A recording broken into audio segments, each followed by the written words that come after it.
मंत्री जी। श्री राकेश सिन्हा जी। सभापति महोदय, मैं इस सदस्यों का धन्यवाद करता हूं कि एक गंभीर राष्ट्रीय मुद्दे पर गंभीरतापूर्वक बहस हुई। ये और बात है कि माननीय संजय सिंह जी को शांति काल में अशांति पैदा करने की महारत हासिल है और आम आदमी पार्टी ने जितना रोहिंग्या के प्रति आंसू बहाया था, यदि इसका 1000वां हिस्सा कश्मीरी पंडितों के प्रति बहाया होता तो मैं उनको धन्यवाद करता। जो रोहिंग्या को दिल्ली में बसाने के लिए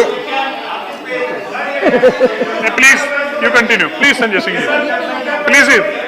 please you continue, please Rakesh ji, please Rakesh, please Sanjay Singh ji नहीं, प्लीज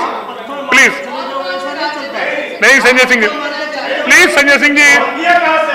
जब मैं संजय आप बैठिए, माननीय मंत्री जी बोल सुनिए, माननीय मंत्री जी बोल रहे हैं, आप राकेश जी बैठिए प्लीज। माननीय मंत्री जी, ये बात कहां से आ गई थी? ऐसा नहीं चलता है ना। थैंक यू राकेश जी केवल जो राकेश जी बोल रहे हैं मेरे रिपोर्ट में जाएगा। मैं इस राष्ट्र को इस सदन के माध्यम से याद दिलाना चाहता हूं, जब भारत के ज्ञान परंपरा पर पिछले शुक्रवार को मैं बहस के लिए आया था और मैं सोचा था कि आज राजनीतिक शब्द और राजनीतिक व्यक्ति का नाम नहीं लूंगा, राजनीति में होते हुए भी गैर राजनीतिक तरीके से बहस करूंगा, तब क्या हुआ था? कश्मीर फाइल्स पर संजय सिंह जी डिस्कशन करना शुरू कर दिए थे।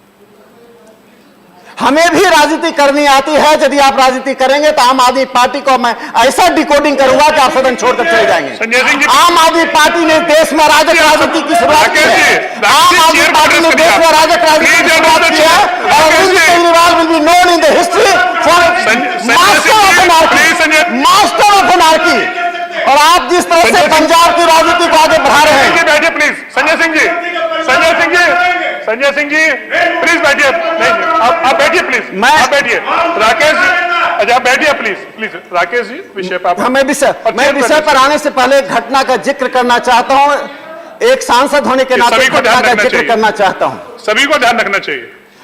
कुछ महीने पहले दिल्ली विश्वविद्यालय शिक्षक संघ और कर्मचारी संघ के कुछ सदस्यों के साथ, जिसमें मार्क्सवादी कम्युनिस्ट पार्टी के पूर्व शिक्षक संघ के अध्यक्ष, कांग्रेस पार्टी के शिक्षक संघ के पूर्व अध्यक्ष आदित्य नारायण मिश्रा, राजीव रे सीपीएम के थे और हमारी संस्था जो डूटा पर जीती है, चुनाव जीती है, AK बागी, मैं भी उसमें शामिल था। कर्मचारी संघ के अध्यक्ष शामिल थे। मैं माननीय अरविंद केजरीवाल के दरवाजे पर मैं बोलूंगा, मैं जवाब दूंगा जो देखिए आप नेम नहीं कर सकते जो सदस्य माननीय जयराम रमेश तब कहा थे जब संजय सिंह जी, आप नाम नहीं ले सकते। तब आप कहा थे जब संजय सिंह जी पर हमला कर रहे थे। सदन में जो बात उठेगी उसका जवाब मिलेगा। आप राजनीति करें, मैं धर्म ज्ञान का प्रवचन करूं। आप पॉलिटिक्स करेंगे और मुझे कहते हैं आप गैर पॉलिटिक्स। राकेश जी आप विषय पे सदन को मैं अपनी चेयर पर एड्रेस करिए। सभापति महोदय, दिल्ली विश्वविद्यालय के सम्मानित शिक्षक नेता, एक सांसद, मैं एक सांसद हूं। You continue please. मैं राष्ट्रपति जी के द्वारा एक नॉमिनेटेड सांसद हूं। मैं शिक्षा के विषय को लेकर एक मुख्यमंत्री के दरवाजे पर 1.5 घंटे तक सड़कों पे धूप पे खड़ा रखा गया, पानी नहीं दी गई, अंदर फैसले की बात नहीं कही गई। ये अरविंद केजरीवाल की पूरी राजनीति देश में राजनीति की राजनीति है। आप जो सदस्य नहीं है उनका नाम नहीं ले सकते आप, प्लीज आप बार अब मैं अपने विषय पर आता हूँ। प्लीज अच्छा आप प्लीज ये व्यवस्था मैं दूंगा। संजय सिंह जी मैं तो सिर्फ मैं अपने विषय पर आता हूँ। राकेश जी प्लीज आप बैठिए प्लीज आप बैठिए अच्छा आप बैठिए ना प्लीज। नहीं आप बैठिए प्लीज। संजय सिंह जी आप क्या नाम? सभापति महोदय आप विषय पर नहीं प्लीज आप बैठिए सभापति महोदय ठीक नहीं। अच्छा आप बैठिए प्लीज। मुझे खुशी है, मुझे प्रसन्नता है कि सदन ने अनेक पक्ष पर विमर्श किया है। मेरा एक मूल उद्देश्य यह भी था कि यह जो गैर राजनीतिक एक राष्ट्रीय प्रश्न है, इस पर सदन पे गंभीरता से विचार हो। दो तीन पक्ष है जिसको मैं रखना चाहता हूं।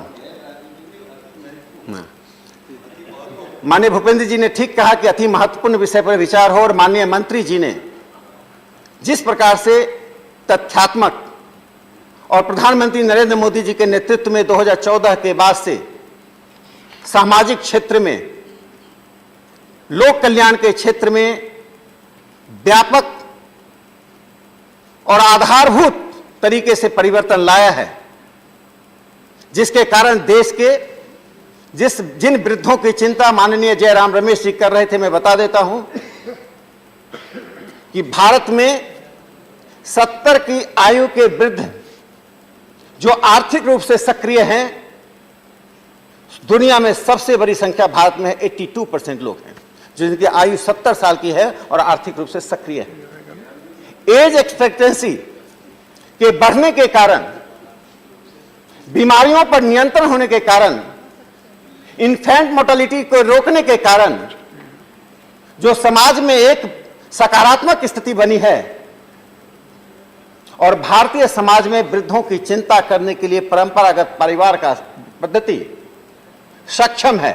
जहां जहां परिवार की पद्धति समाप्त हुई है, जिसको हम पुनर्जागृत करना चाहते हैं कुटुंब प्रबोधन के नाम पर, वहीं ये समस्या आई है। और भारतीय समाज इसके लिए जागरूक है कि हमारी स्थिति वह नहीं हो कि अमेरिका के वृद्ध को गोवा में रखकर उनकी सेवा करवाई जाए और हमारे मजदूर अरब कंट्री में जाकर वहां से पैसा लाने के लिए मजदूरी करने जाए। हम दोनों ही स्थिति को लाना नहीं चाहते हैं। एक सभ्य और लोकतांत्रिक समाज अपने समाज को स्वयं के आधार पर, स्वयं के संसाधनों के आधार पर, स्वयं के श्रम के आधार पर, स्वयं की दृष्टि के आधार पर अपने को समृद्ध करता है। उसी समृद्धि की ओर मैं बढ़ाने के लिए मैं इस बिल में एक बहस चाहता था।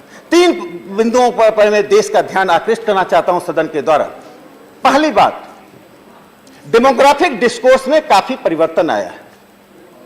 जो मैंने पिछली बार कहा था कि भारत के जनगणना आयोग ने जो जनगणना के आधार पर नए स्टैटिस्टिक्स, नए आंकड़े इकट्ठा करना शुरू किए हैं, उसमें TFR, टोटल फर्टिलिटी रेट, और marital total fertility rate, total marital fertility rate TMFR के बीच में एक बुनियादी अंतर किया है। मैंने पिछली बार अपने बहस में कही थी, लेकिन मैं इस बात को दोहराना चाहता हूं चूंकि बहुत ही महत्वपूर्ण विषय है। हमारे स्वास्थ्य मंत्री जी बैठे हुए हैं।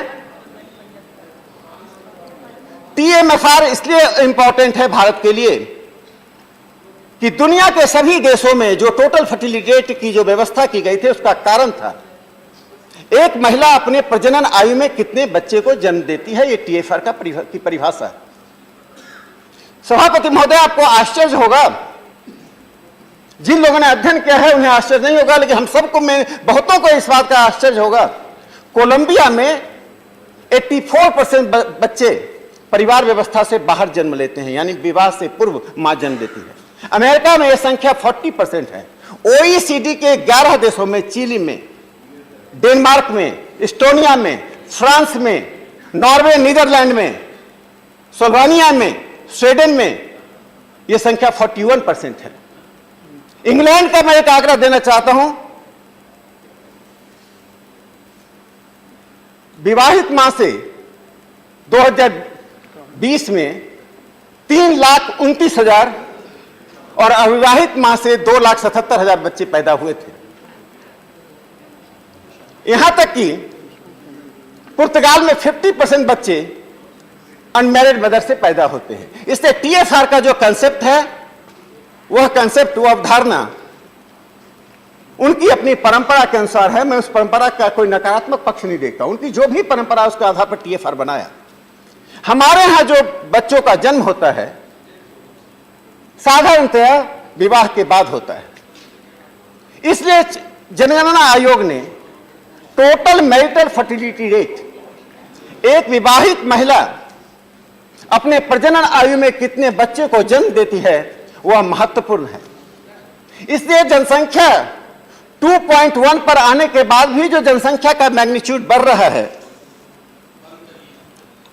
जनसंख्या का मैग्नीट्यूड बढ़ रहा है, उस बढ़ते हुए मैग्नीट्यूड का यही कारण है कि हमने TMFR की ओर ध्यान नहीं दिया है। आज हमें TMFR की ओर ध्यान देना पड़ेगा।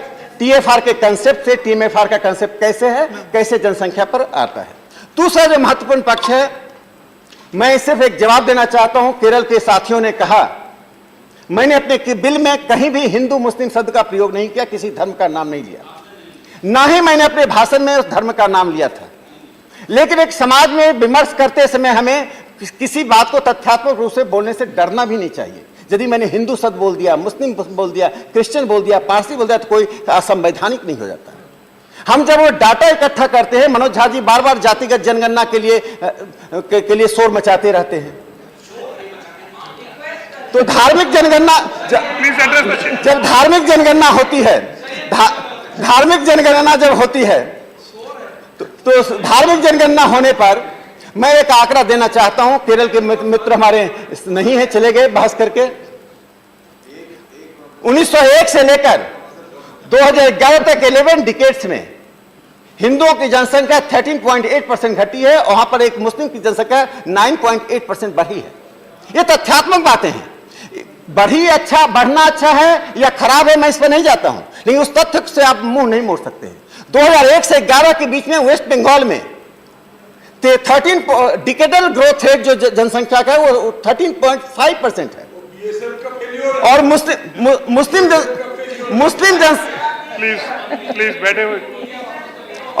मुस्लिम जनसंख्या का डिकेडल ग्रोथ रेट बंगाल में 21% है, हिंदुओं का डिकेडल ग्रोथ 10% है, डिफरेंस 11% का है।